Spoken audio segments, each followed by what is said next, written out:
प्यारे साथियों, मैं एक बात अपनी बात को शुरू करने से पहले कहना चाहता हूं, और ये जो बात है ये संकल्प भी है। अगर मेरे खून का कतरा कतरा भी महापुरुषों के मिशन को पूरा करने के लिए या आपकी आंख का आंसू पूंछने के लिए लग जाएगा, तो मैं आज वचन देके इस पावन अवसर पे कहता हूं कि कभी मैं उस खून के कतरे की परवाह नहीं करूंगा। मेरी बात को आप याद रखना। लेकिन ये लोकतांत्रिक देश है, संवैधानिक देश है।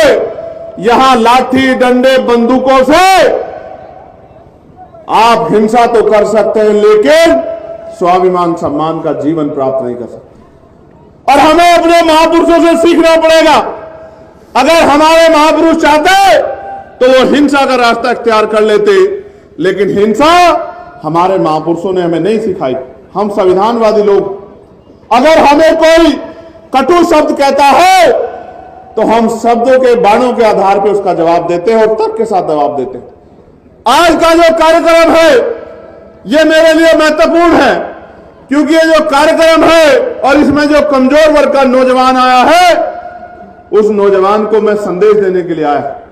मेरे मंच पे इस तरफ मेरी बहनें, मुझसे बड़ी छोटी, बड़े अभिभावक, पार्टी के सामान्य नेतागण, ये सब लोग जिम्मेदार हैं, समझदार।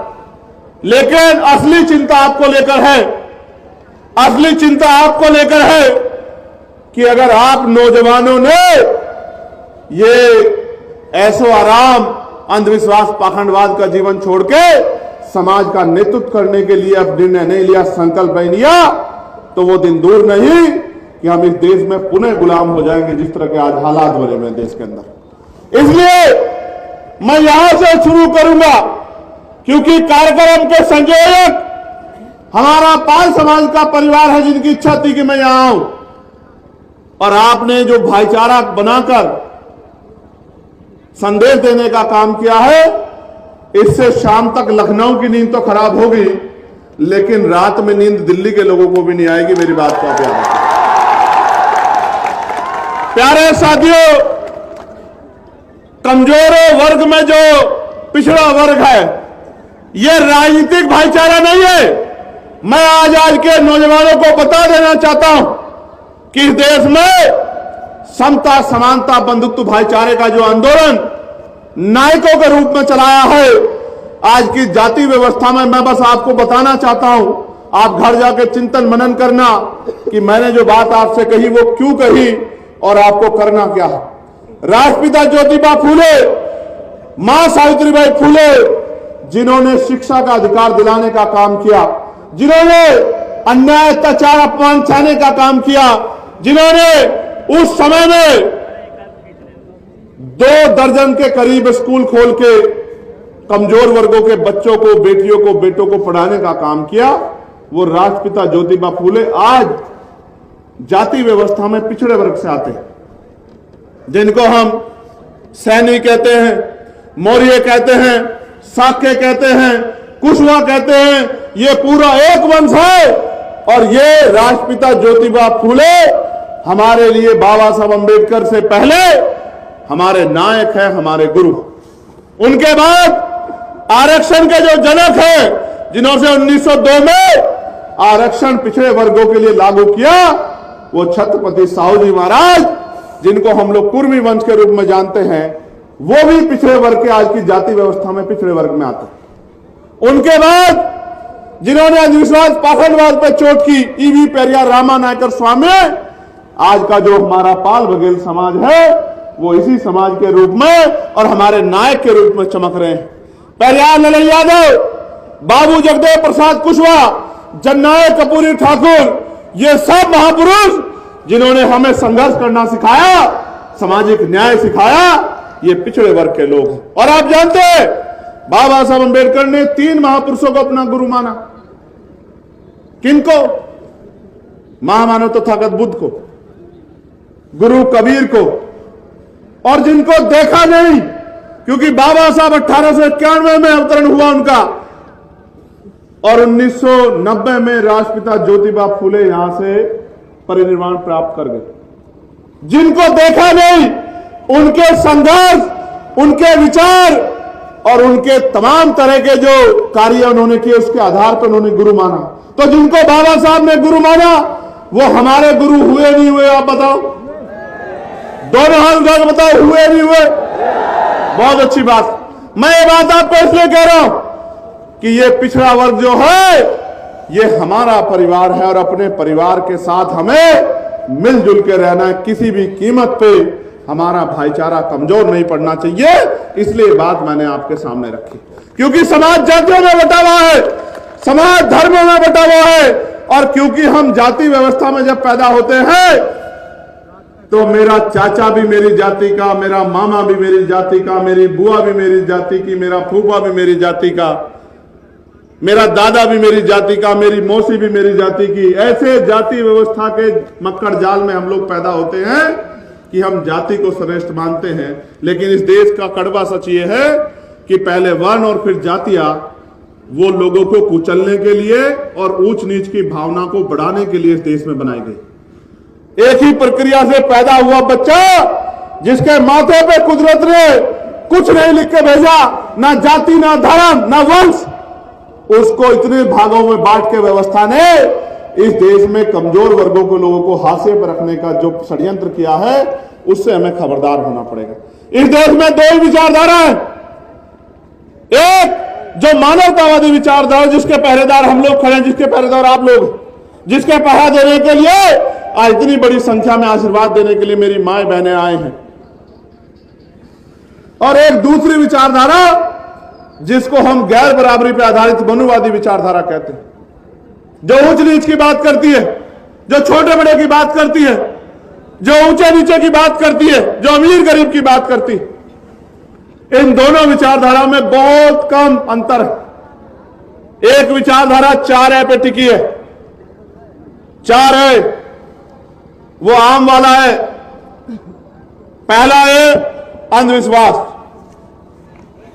जितना अंधविश्वास फैलेगा उतना मनुवादी व्यवस्था मजबूत होगी। दूसरा वो है अन्याय। जितना अन्याय होगा उतना मनुवादी व्यवस्था मजबूत होगी। तीसरा है असत्य। जितना असत्य फैलेगा, जितना झूठ फैलेगा, उतना मनुवादी व्यवस्था मजबूत होगी। और चौथा है अज्ञान। जितना अज्ञानता फैलेगी, जितना भ्रम फैलेगा, उतना ही मनुवादी व्यवस्था मजबूत होगी। और इसकी काट भी जो है वो 4 ही है। लोकतांत्रिक भारत में 4 इसकी काट है। अनुसूचित जाति, अनुसूचित जनजाति, अन्य पिछड़ा वर्ग और अल्पसंख्यक समाज, यानी कि SC, ST, OBC और माइनॉरिटी वर्ग के लोग अगर भाईचारा बना ले तो मैं लिख कर देता हूं। आज मैं इस गांव में निकल के आया हूं और मैं चैलेंज करके कह रहा हूं, इस क्षेत्र में पहली बार आया हूं, लेकिन अनुभव के आधार पर कह सकता हूं कि इस क्षेत्र में जितने गांव पड़े हैं वो दलित पिछड़े वर्ग के गांव हैं, क्योंकि उन घरों की हालात बताती है कि 75 साल बाद भी वो गांव सुख सुविधा और संपन्न नहीं हो पाए हैं। ये मैंने अपनी आंखों से देखा। अगर कोई घर सामने सड़क पे घर बन गया है तो पलस्तर नहीं है, दरवाजे नहीं है, घर के आंगन में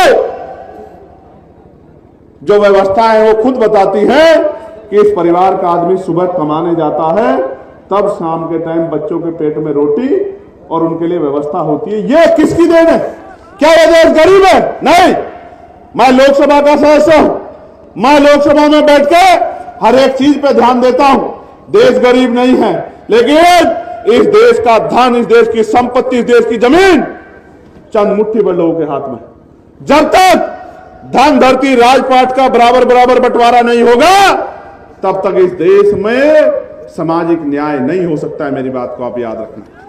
देश आजाद हुआ 15 अगस्त 1947 को, गौर करो। देश आजाद हुआ कब? जोर से बताओ, जोर से बताओ। आजादी की आवाज मजबूत आनी चाहिए। कब आजाद हुआ? अभी भी नहीं आई, बहुत कमजोर हो तुम लोग। Good good. देश आजाद हुआ 15 अगस्त 1947 को, संविधान तैयार हुआ 26 नवंबर 1949 को, और संविधान लागू हुआ 26 जनवरी 1950 को। कब लागू हुआ? जोर से बताओ, कब लागू हुआ? असली आजादी कब आई? जब संविधान लागू हुआ और संविधान ने सुनिश्चित किया कि इस देश में कोई भी छोटा बड़ा नहीं, किसी को भी जाति के आधार पे, धर्म के आधार पे, स्थान के आधार पे भेदभाव का शिकार नहीं किया जा सकता है। अवसर की समता होगी, लोकतांत्रिक व्यवस्था होगी, वोट का अधिकार होगा, और इस वोट के अधिकार के जरिए आप अपने बीच के व्यक्ति को ताकत में ला सकते हो। अब मैं दो चीजों पे आज मुझे आपसे बात करनी। अभी हमारे यहां एसआईआर हो रहा है, एसआईआर पे डिबेट हुई, पता नहीं आप सब लोगों ने सुनी, लेकिन अगली 5 मिनट में मैं आपको एहसास कराना चाहता हूं कि देश में कुछ भी मांगने से नहीं मिला, हर एक चीज के लिए हमें संघर्ष करना पड़ा, छीनना पड़ा। प्यारे भाइयों बहनों और मेरे बहुजन समाज के पहरेदारों, मैं आपको याद दिलाता हूं 1919 की। 1919 में से पहले इस देश में 3% लोग वोट देते थे। कितने परसेंट लोग? जोर से बोल के बताया करो, कितने परसेंट लोग? बहुत अच्छी बात। फिर मॉन्टेगो चेमफोर्ड सुधार समिति आई, सुधार हुआ, और सुधार में तय हुआ कि वोट देने का अधिकार उनके पास होना चाहिए जो टैक्स देते हैं। क्या देते हैं? वोट देने का अधिकार उनके पास होना चाहिए जिनके पास बहुत सारी जमीन है, जो जमींदार। फिर और सुधार हुआ, बहुत सारे लोगों को और उनको भी ऐड करना चाहिए जिनके पास बिजनेस है, व्यापार है, बहुत सारी धन संपत्ति है। और लोग जुड़े, ऐसे लोगों को भी जो राजा महाराजाओं के परिवार के हैं, ऐसे लोगों को भी वोटों में ऐड करना चाहिए। फिर और लोग जुड़े जो बहुत पढ़े लिखे। वोटों की संख्या बढ़ के हो गई 15%। और मैं आपकी जानकारी के लिए बताना चाहता हूं, इस देश में जब इस देश की संख्या, भारत अंग्रेजों के गुलाम था, 30 करोड़ से ज्यादा थी, तब यहां 80 लाख लोग वोट करते थे। सुधार होने के बाद जब बाबा साहब अंबेडकर ने इस बात को देखा, उन्होंने इस बात पर आपत्ति दर्ज कराई और पहली बार बहिष्कृत हितकारिणी महासभा के जरिए अपना मेमोरेंडम दिया कि हमारे देश में लोकतंत्र नहीं है, हम गुलामों के गुलाम हैं, कमजोर वर्ग के लोग, इसलिए वोटिंग राइट सबको मिलना चाहिए। फिर गोलमेज कॉन्फ्रेंस हुई, राउंड टेबल कॉन्फ्रेंस, और बाबा साहब अंबेडकर ने तर्क के आधार पर अंग्रेजों के सामने इस बात को साबित किया कि जब तक अंतिम बालिग व्यक्ति को वोट का अधिकार नहीं मिलेगा, तब तक इस देश में लोकतंत्र फल फूल नहीं सकता है, तब तक लोकतंत्र स्थायी नहीं हो सकता है। मुट्ठी भर पैसे वाले लोग, मुट्ठी भर जमीन वाले लोग, मुट्ठी भर धन संपत्ति वाले लोग राज करेंगे और बाकी लोग उनके अंदर में काम करेंगे, तो कभी लोकतंत्र सफल नहीं हो पाएगा। इसके बाद क्या परिवर्तन हुआ आपको पता है? इसके बाद यह परिवर्तन हुआ कि कमजोर वर्गों को वोट का अधिकार मिला। मैं आपको और जानकारी देता हूं, उन 80 लाख वोटर में एक भी महिला नहीं थी, किसी भी धर्म की, किसी भी जाति की। उन 80 लाख लोगों में सिर्फ पुरुष थे, और पुरुष भी सामान्य जाति के थे, और सामान्य जाति में भी जो संपन्न थे, उन संपन्न जाति के, सामान्य जाति के लोग वोट करते थे। आप महसूस करके देखो, अमीर अगर वोट करेगा तो गरीब को करेगा या अमीर को करेगा? बताओ आप मुझे, किसे करेगा? गरीब को अमीर वोट कर सकता है?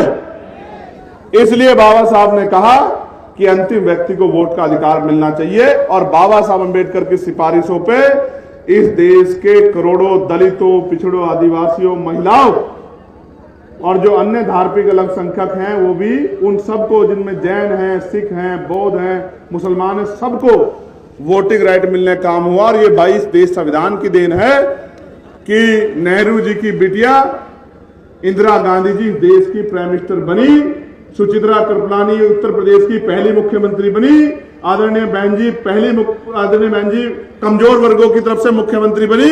ये अगर किसी तरह संभव हुआ है तो ये बाबा साहब अंबेडकर के संविधान में जो वोट का अधिकार है उसकी वजह से संभव हुआ।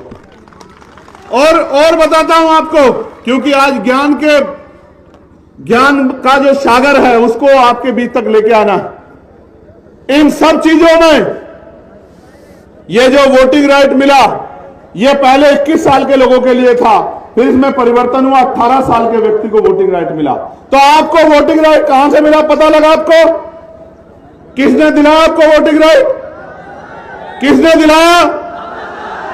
अगर बाबा साहब ना दिलाते तो एक बात याद रखो, आज लोकतंत्र है, वोटिंग राइट है, तो आपके घरों की दीवारें पक्की नहीं है। अगर आपसे वोट का अधिकार छीन लिया जाए तो मैं लिख के देता हूं, आपकी बस्तियों में कोई नेता पैर रखने के लिए नहीं आएगा। आज मेरी बात को आप एफिडेविट लेके लिख लो।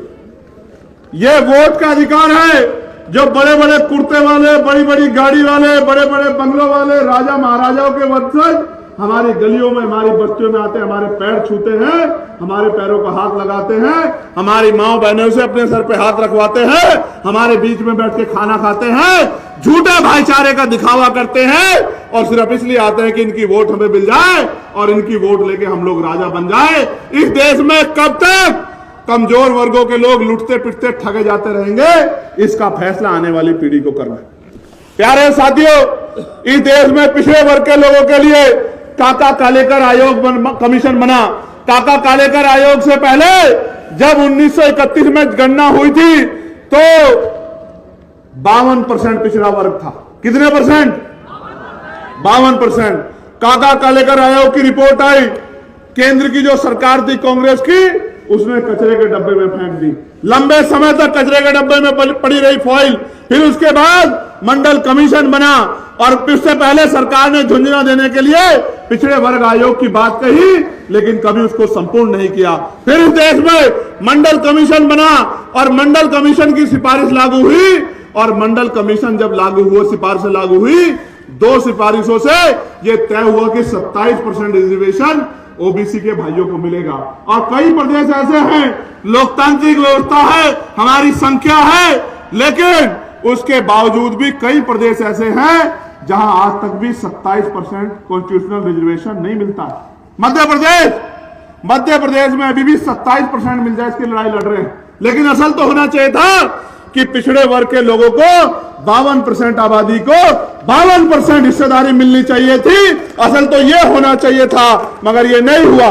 इसलिए मैं बार बार कहता हूं कि जब तक चमचागिरी का तेल लगा रहेगा बहुजनों की लाठी पर, तब तक 10% हावी रहेगा 90% की छाती पर। मेरी बात को आप याद रखें।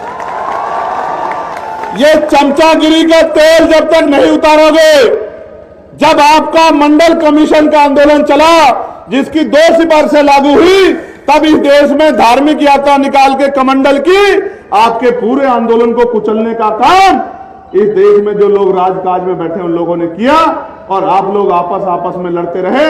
इस वजह से आज भी आपके घरों के ऊपर पलस्तर नहीं हुआ है, जबकि यहां दूसरी तरफ इसी प्रदेश में ऐसे भी लोग हैं जिनके पास 5-5 हजार बीघे जमीनें हैं, जिनके घर 20-20 बीघे में को है, और मेरे दलित पिछड़े कमजोर किसान मुसलमान वर्ग के पास, इनके पास रहने के लिए 20 गज जमीन भी नहीं है। ये इस देश में प्रदेश में हो रहा है।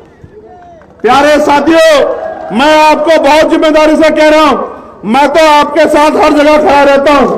कोई ऐसी जगह नहीं जहां मैं नहीं खड़ा हुआ। जब जयप्रकाश पाल जी की बलिया में हत्या कर दी गई तो उनको न्याय दिलाने के लिए हम लोगों ने सरकार से जवाब मांगने का, संघर्ष करने का काम किया।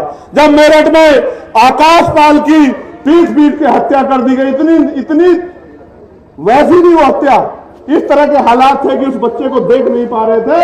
जब वो हत्या कर दी गई बांध के मार के, तो अकेले चंद्रशेखर और हमारे साथी खड़े थे, लड़ाई लड़ रहे थे, और जिन नेताओं को वोट देके आपने गद्दे बिठाया वो घर में बिस्तर तान के सो रहे थे। अगर वो ठंड में कोई लड़ने काम कर रहा था तो वो एक टीम है जो इस मंच पर बैठे। प्यारे साथियों, कौशाम्बी में जब हमारी पाल समाज की बच्ची के साथ अन्याय हुआ, तो जब मैं वहां गया तो रास्ते बंद करके झूठ बोलकर मुझे गेस्ट हाउस में जाकर डिटेन कर दिया, और उधर दूसरी तरफ जो हमारे लोग खड़े थे उनके साथ हिंसा करा के 85, 80, 90 लोगों को हमारे जेल में भेजने का काम किया। उनको लगा कि इन जेल में भेजने से, लाठी चलाने से हम लोग डर जाएंगे, लेकिन मैं बता देना चाहता हूं सरकार को, हम डरने वाले लोग नहीं। जीवन एक बार है, एक बार आदमी पैदा होता है, एक बार मरता है, ना 2 बार आदमी पैदा होता है, ना 2 बार मरता है। और मैं फिर कह रहा हूं, हमने तय कर लिया है कि मौत कल की आती आ जाए, हम अपने लोगों को अधिकारों के बिना रहने नहीं देंगे। मेरी बात को आप याद रखना। प्यारे साथियों, मुझसे एक मीडिया के साथी ने आके कहा कि चंद्रशेखर भाई, इतनी बड़ी रैली है, एक टीवी चैनल नहीं आया। मैंने उनसे कहा, टीवी चैनल वाले भाई, ज्यादातर लोग पैसा लेके काम करते हैं, क्योंकि उन्होंने बड़े बड़े ऑफिस बना रखे हैं, बड़े बड़े स्टाफ रख रखे हैं।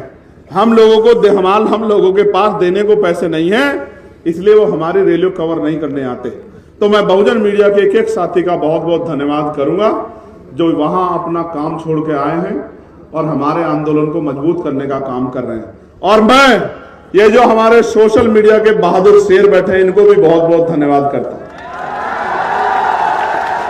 कब तक छिपाओगे, कब तक दबाओगे, कब तक रास्ते में बाधा बनोगे? एक दिन आएगा कि इस बेड़ियों को काटकर भी हम अपने रास्ते पर निकल जाएंगे। मेरी बात को आप याद रखना। प्यारे साथियों, मुझे जब मैं आ रहा था, एक सज्जन मिले, लगे चंद्रशेखर भाई आपने तो बहुत सारे रैली अनाउंस कर दिए, तो आपने मुहूर्त दिखाया नहीं दिखाया।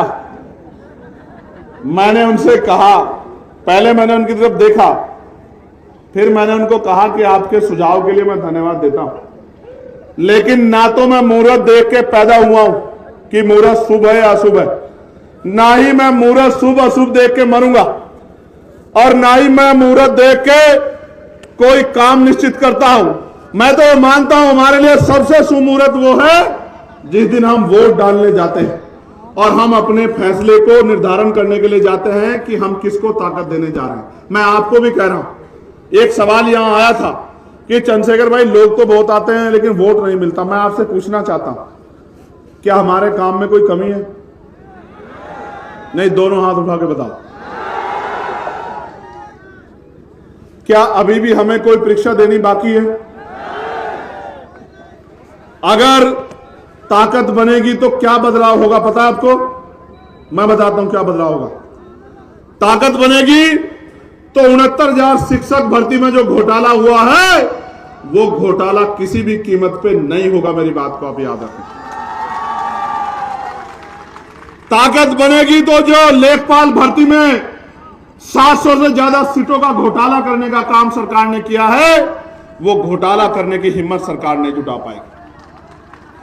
ताकत बनेगी तो पढ़ा लिखा नौजवान बेरोजगार नहीं घूमेगा। ताकत बनेगी तो महिलाओं को घर पे रोजगार मिलेगा। ताकत बनेगी तो बहनों के लिए अच्छे कॉलेज, अच्छे डिग्री कॉलेज, अच्छे स्कूल बनेंगे। ताकत बनेगी तो अच्छे हॉस्पिटल बनेंगे। ताकत बनेगी तो अच्छे स्पोर्ट कॉलेज बनेंगे। ताकत बनेगी तो उद्योग धंधे लगेंगे। ताकत बनेगी तो लोन मिलेगा। ताकत बनेगी तो बैकलॉग भरा जाएगा। ताकत मिलेगी तो निजी क्षेत्रों में आरक्षण की व्यवस्था लागू कराने का काम करेंगे हम लोग। मेरी बात को आप याद रखें। फिर कह रहा हूं, कान खोल के सुन लो। निजी क्षेत्रों में 98%, प्राइवेट सेक्टर में आरक्षण व्यवस्था लागू कराने का हम लोग काम करेंगे। मेरी बात को याद कर रखना। और उसके बाद आप देखना क्या होगा। पाल, प्रजापति, कश्यप, मौर्य, सैन, कुशवाहा, बिंद, राजभर, केवट, मल्ला, विश्वकर्मा, यादव, जाटव, जाट, गुर्जर, तमाम लोधी, तमाम जो पिछड़े वर्ग की जातियां हैं, नुनिया, चौहान, राजभर, तमाम पिछड़े वर्ग के जो बच्चे हमारे, उन सबको नौकरी रोजगार करने का मौका मिलेगा। जब उनके जेब में पैसे आएंगे तभी वो अपनी माओ के आंसू पूछ पाएंगे। वरना इस देश में कब तक भूखे प्यासे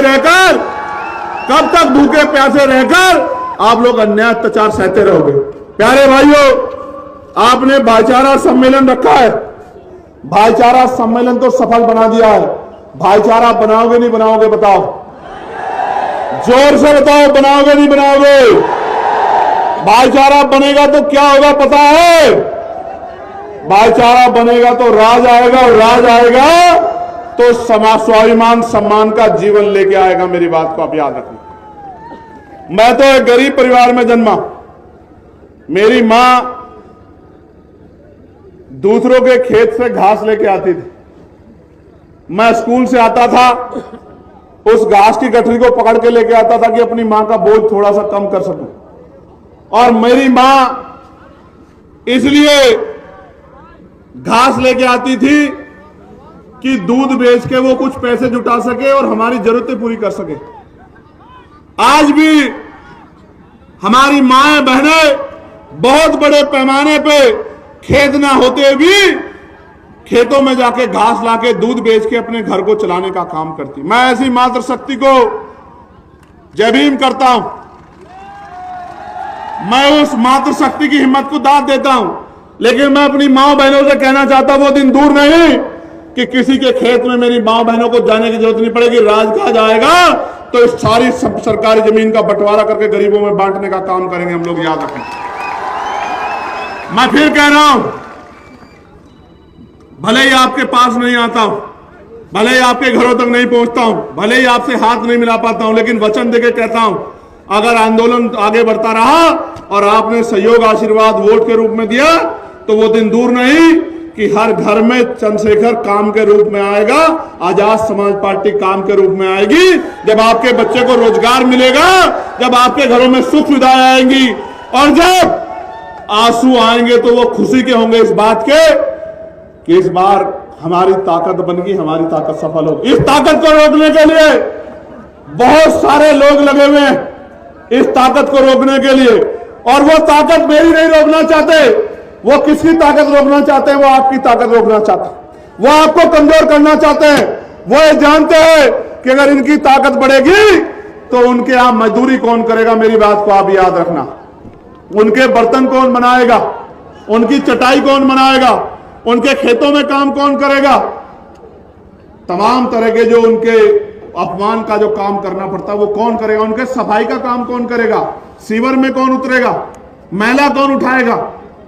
इसलिए कह रहा हूं, नौजवानों को कह रहा हूं, खूब पढ़ो, ज्ञान में किससे पीछे मत रहो, एक रोटी कम खाओ जो गाड़गे जी महाराज कहते थे, लेकिन पढ़ो और पढ़ाओ, ज्ञान हासिल करो, शिक्षा हासिल करके रोजगार की तरफ को बढ़ो, अंधविश्वास पाखंडवाद को जोड़ो, भाईचारा बनाओ और संवैधानिक रूप से संघर्ष करके ऊंचे ऊंची कुर्सियों पे पहुंचो और उन कुर्सियों पे पहुंच के अपने गरीब कमजोर लोगों का हाथ पकड़ने का काम करो, उनके आंसू पोंछने का काम करो। मैं और आप एक हैं। मैं भी उसी परिवार से निकल के आया हूं जिन परिवारों से आप निकल के आए।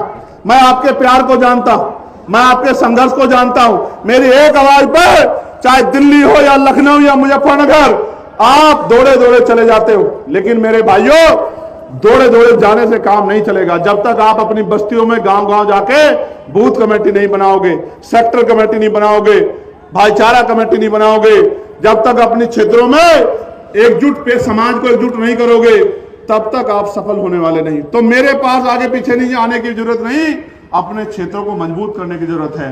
बूथ जीतेंगे तो विधानसभा जीतेंगे, विधानसभा जीतेंगे तो राजकाज बनेगा, और राजकाज बनेगा तो आपके अधूरे सपने पूरे होंगे, आपकी जेब में पैसा आएगा। और जिस दिन आपकी जेब में पैसा आएगा, फिर मैं कहता हूं, जितनी मोटरसाइकिलें मैंने यहां से वहां तक देखी, मैंने कहा था सौरभ से गाड़ी में बैठ के कि ये जो मोटरसाइकिल पे आया है ना, ये मेरा वो भाई है जिसको आंधी तूफान भी मुझसे दूर नहीं कर सकता। मैं इसकी ताकत को जानता हूं,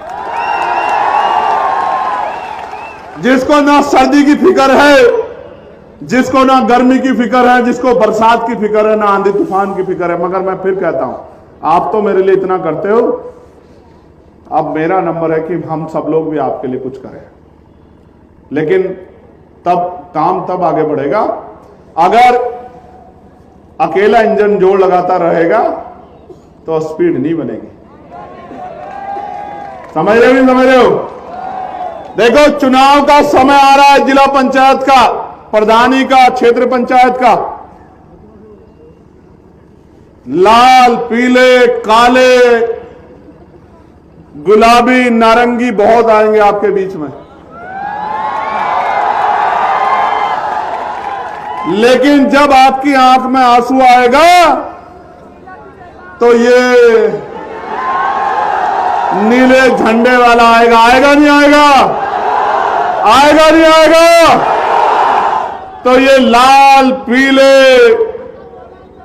काले, गुलाबी, नारंगी तो अपने मकसद को आएंगे, झूठा भाईचारा दिखाएंगे, और जब उनका राजकाज बनेगा तो आपके बच्चों की नौकरी को छीन के अपने बच्चों के खाते में ले जाएंगे।